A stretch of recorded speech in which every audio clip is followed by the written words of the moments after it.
had used my name and my address, and there was checks going out to various people for large amounts of money. Sean is the owner of Frank's Auto Shop. He was surprised to learn that the name and address of his business were being used on counterfeit checks.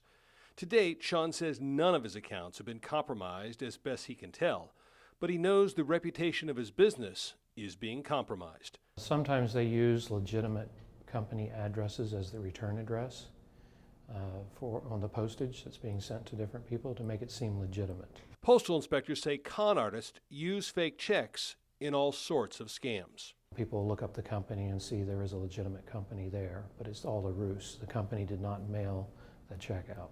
The goal is to get victims to deposit the fake checks and send back money via money orders or even cash. Then, days later, the victim learns the check bounced and they are out all of the money. I think it's disgusting.